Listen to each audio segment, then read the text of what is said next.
So today we're back in the Peak District. We're currently walking along the Trans-Pennine Trail, but we are going to be going up into the hills. Up there somewhere we've got Bleaklow Head and higher stone shells, although it's very misty at the top. Bleak on Bleaklow. And over there we should have Cock Hill, which we'll visit on the way back down. Well, yeah, the way back down. And then eventually we'll re-end up back on the Trans-Pennine Trail where we started.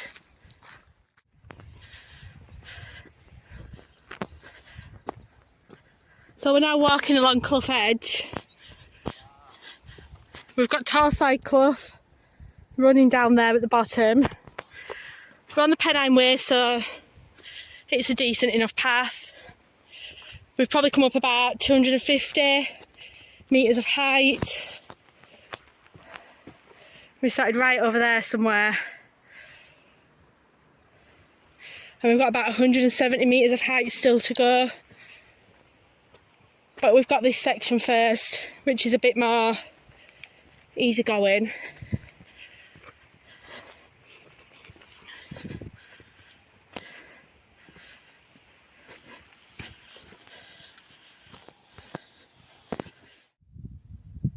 So this is what our path has changed to.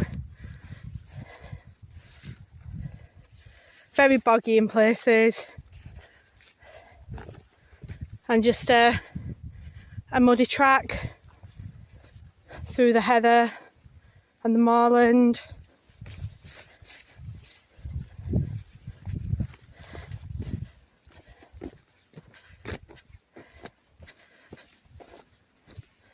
You see where it's all eroding away.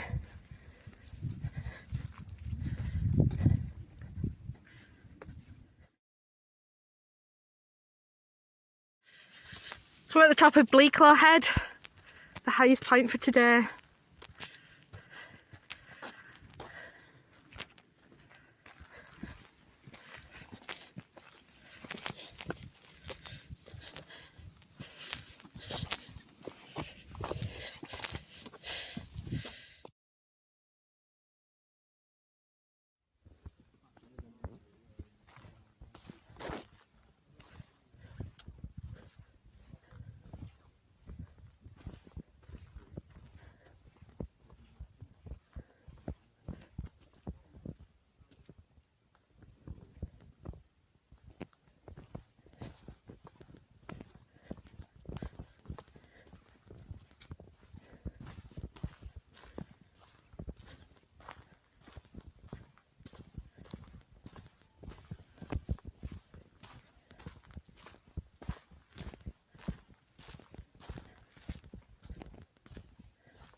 The wreckage of the B-29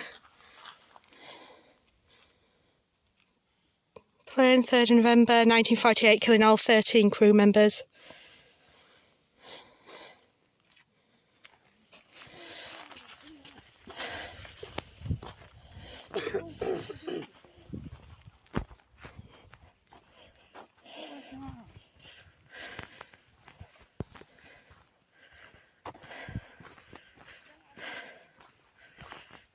There's just debris everywhere.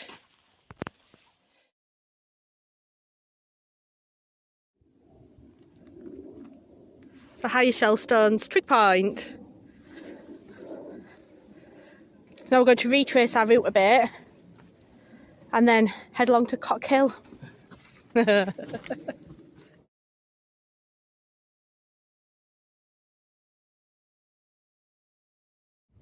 Short way down, we should see them pigs. See them pigs. And back. So we're back on the Pennine Way. We've had a horrendous path reaching Cock Hill. I mean, first of all, we reached a sign that told us not to go along an eroded path, but you couldn't really tell which path was eroded on the piece of paper, so we stuck with our planned route, and I'm pretty sure that was the path that we shouldn't have been on. It was horrendous. It was boggy. It had planks everywhere. I mean, we were basically doing a gymnastics lesson, balancing along broken wooden planks. Gres nearly went over. I nearly went down a hole. We got off there. We reached a decent enough track to get to Cock Hill then, and that were alright. The trig point were fine, but then coming down we kind of lost the path, ended up walking along it was probably a sheep's path, I don't know. Then we thought it'd join a track, which turned out not to be a track. We ended up going the wrong way. We sorted it out, went the right way. We ended up going up a silly hill.